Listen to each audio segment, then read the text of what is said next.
We'll show.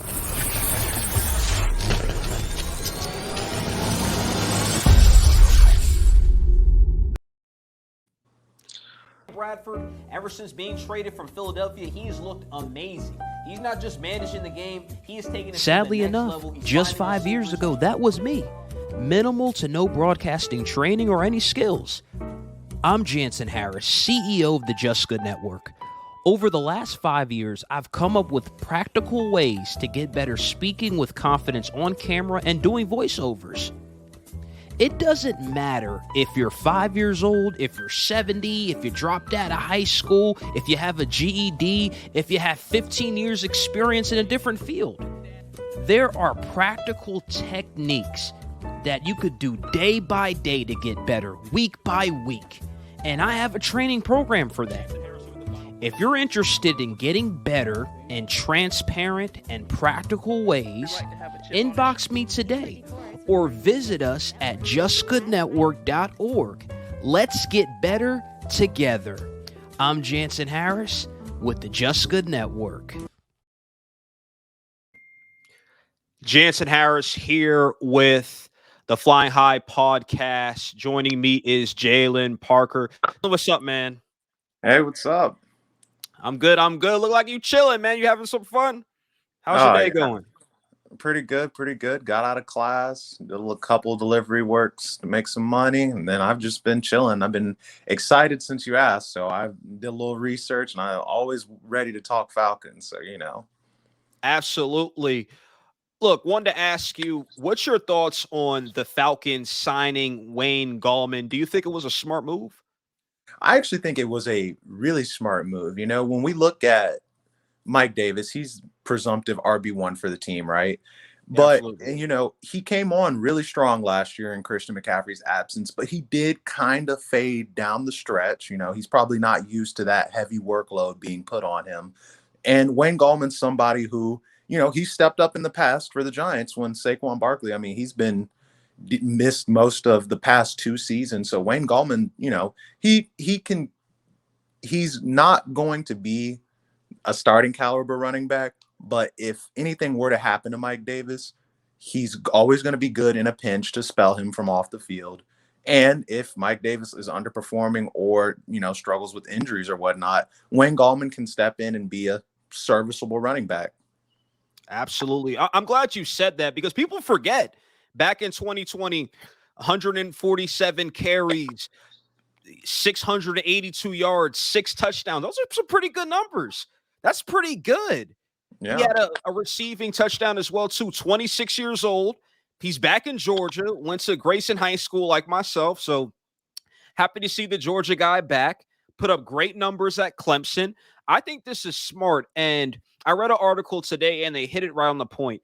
Arthur Smith and Terry Fontenot, what they want to do is they want to maximize that talent, even if it's little moves, little spending moves. A lot of people forgot about Wayne Gallman. A lot of people thought Allison was going to make this team. A lot of people like Quadre Allison to finally get some playing time. They blamed Quinn, which a lot of Falcon fans are doing. They blame Dan Quinn for everything. They said, well, it was Quinn's fault this happened. Quinn's fault that happened. Quinn's fault Allison isn't playing. Or Dirk Cutter's fault, the former offensive coordinator, 2-time former offensive coordinator for the Falcons. So I like the move.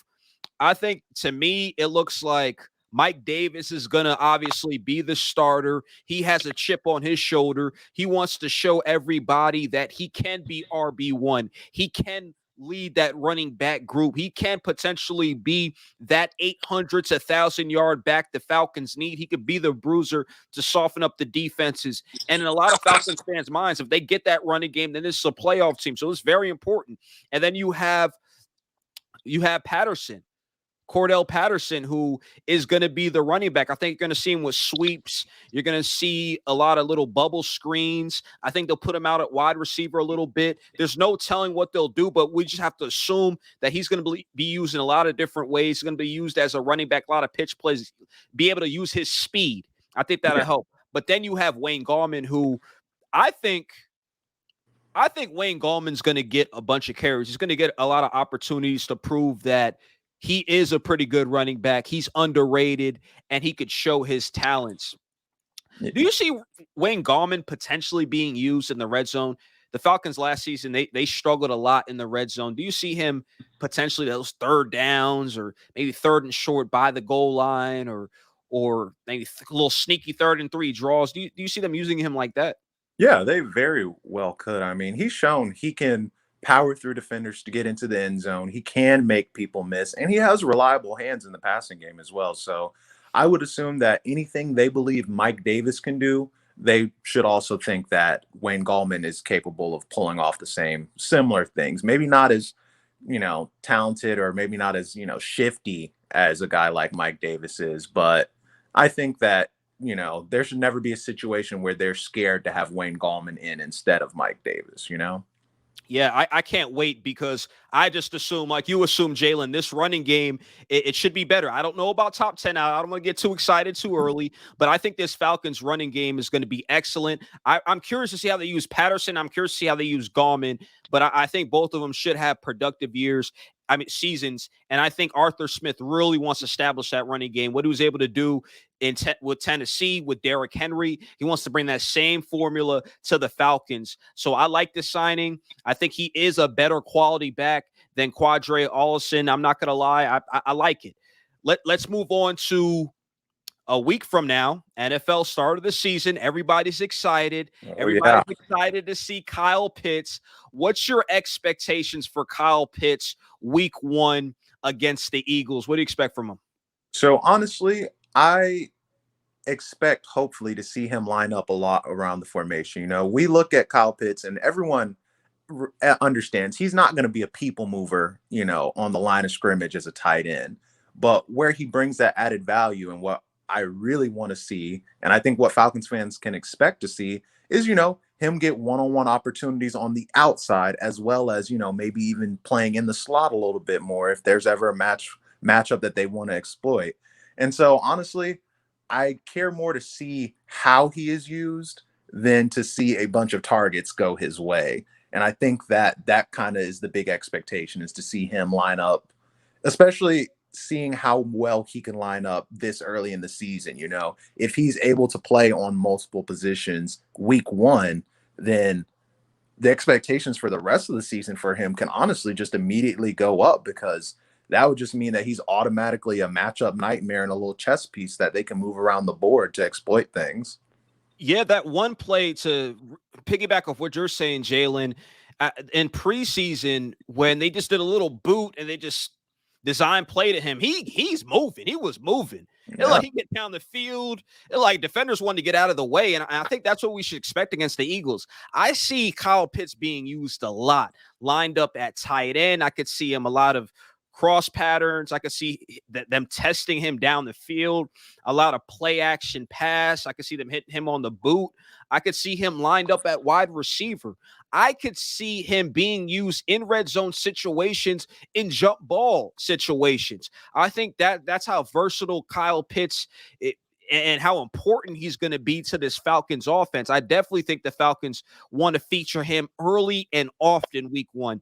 Matt Ryan to Kyle Pitts, that's going to be important. Yes, the offensive line, and people don't want to talk about the offensive line. The Falcons, they have offensive line issues, but I think with the bootleg and the play action pass and the running game, I think the running game will be decent against the Eagles. That should open up a lot of opportunities for Kyle Pitts. I could potentially see Kyle Pitts week 1 catching a good 6 to 7 catches for 100 yards. I could see him doing that and a touchdown score against the Eagles. I don't know yet, Jalen, if they'll win the game, but I could see that type of production. Look, can you see that happening too? Do you think that they're going to use him often and try to get him involved? Yes, Calvin Ridley's the number 1 guy, but I could see him early and often, Kyle Pitts. I think Kyle Pitts, honestly, he could be the favorite to be the second leading receiver on the team this season. Very, very, Russell Gage is a solid wide receiver, and Hayden Hurst is a serviceable tight end, but neither one of them bring that wow factor, the ability to make those big impact splash plays that Kyle Pitts does. Kyle Pitts might even be better than them with the ball in his hands, let alone as a receiver and the things that he can bring in the passing game. And when you look at the Eagles, I mean, I still think they have a very solid defensive line. And with that being said, they can still be exploited by their secondary and their linebackers. Those are two weaknesses on that defense, in my opinion. So that's something that Kyle Pitts can step right into and take advantage of. And so, yeah, if he has, I think the floor is at least 3 to 4 catches, honestly, and then 40 to 50 yards.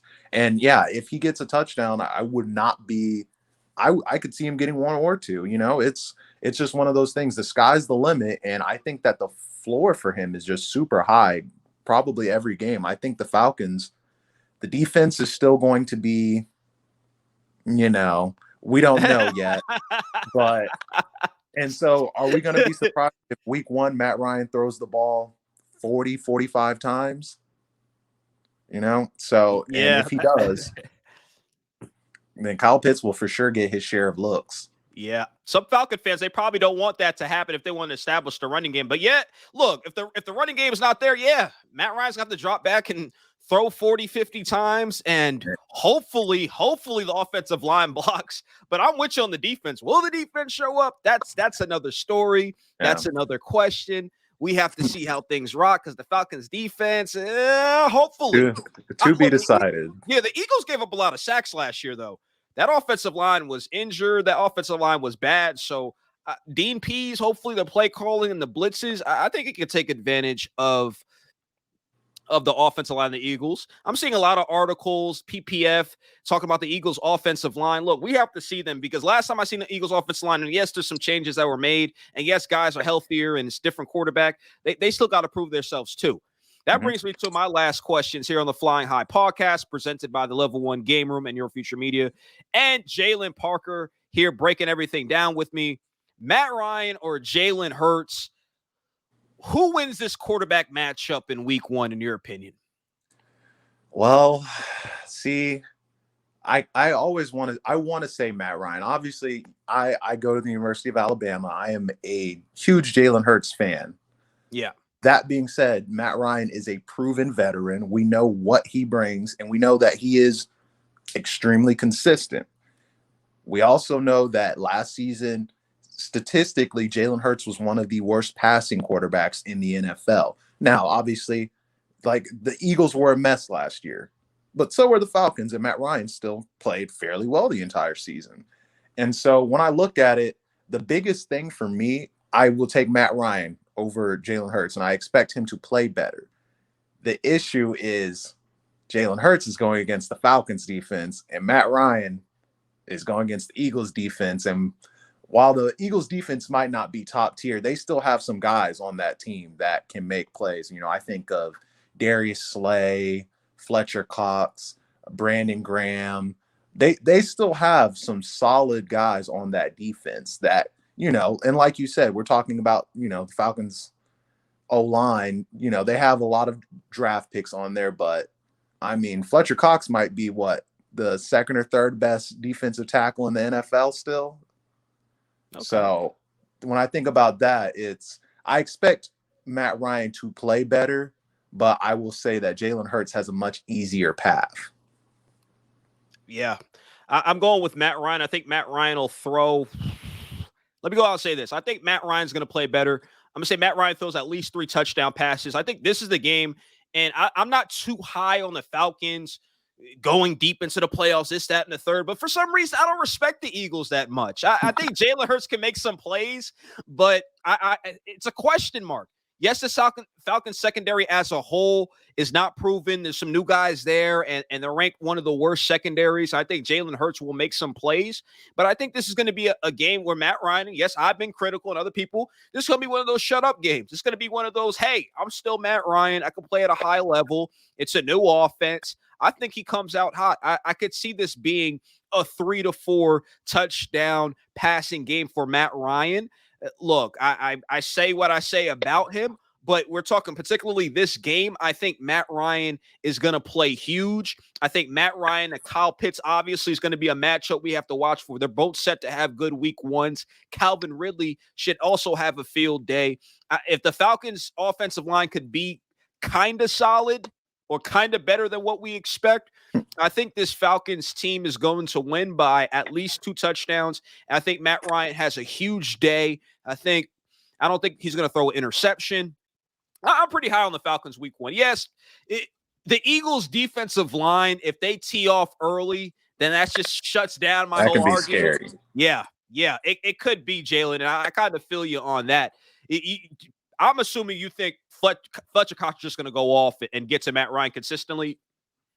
I mean, he very well could. I mean, I know that just from everything that I see, guys are like, that might be the most powerful man in the NFL when he gets his hands into your chest and is pushing you back as hard as he wants to. But at the same time, I think one thing that, and this is a narrative that I haven't really heard too much about, but I think Matt Ryan might have a chip on his shoulder this season. I mean, we can say that, or, we've probably heard a lot of people say Matt Ryan would be nothing without Julio Jones. Julio Jones is the real top player on the Falcons, and he makes Matt Ryan look a lot better than he is. And now we get to see how Matt Ryan, after a long time in the league, how he transitions to not having the Hall of Fame wideout Julio Jones on his team. And, I think he hears all the whispers of, oh, Matt Ryan doesn't have it. Oh, he's nothing without, this elite level wide receiver. And so if he comes out on fire saying, hey, I'm still that guy, I'm still an elite level quarterback in the NFL, and I can single-handedly win this team games if given the chance, he very well, like you said, he could absolutely go off. Yeah, man, I'm just ready. I'm ready for football. I'm ready for football to kick off. This right here, it seems like a 50-50 game. I feel like it's a great betting game, Jalen. I think that people in Vegas are going to love it. I got friends who bet all the time, quarter by quarter, touchdown pass by touchdown pass. But I feel the Falcons will win this game. I think Matt Ryan play huge. Like I said before, Calvin Ridley will play huge. Yeah, the defense, I'm hoping for some type of pass rush. They get to the quarterback. Maybe 4 sacks, 3-4 sacks. Maybe I'm asking for too much. I'm too high on the Falcons. But I don't trust that Eagles offensive line. I just don't trust them. I don't know about them. Let me ask you this. Do you have a score prediction for the game? This is kind of a tight matchup in a way. Yeah, I think I could very easily see both teams I would expect both teams to at least score 21, 24 points. I wouldn't be surprised if the final score is something along the lines of 27-34. And you could honestly pick either of those teams to have that 34, in my opinion, But of course, I'll go with the Falcons, So I expect every Falcons game to be, I don't think we're going to expect the Falcons to be winning any games, 14-10. Or anything like that. So I would expect something along the lines of like a 27-34 or 24-34 kind of victory for the Falcons. Jalen, quote me on this. Here's my prediction: 34-20. That's my pick. I'm sticking with it. I think week 1 we're going to see a pretty good Falcons team against the Eagles. But Jalen, thank you for showing up, joining me. We did it. We're going to be doing more big things together, more Falcons talk, more NFL talk, NBA, the whole 40 yards. All right, let's go with 40 yards excited. Today. Yep. The Flying High podcast, Jansen Harris here with Jalen Parker. We're presented by Your Future Media and the Level 1 Game Room. Thanks for joining me, man. Yeah, no problem. Thanks for having me. Cool.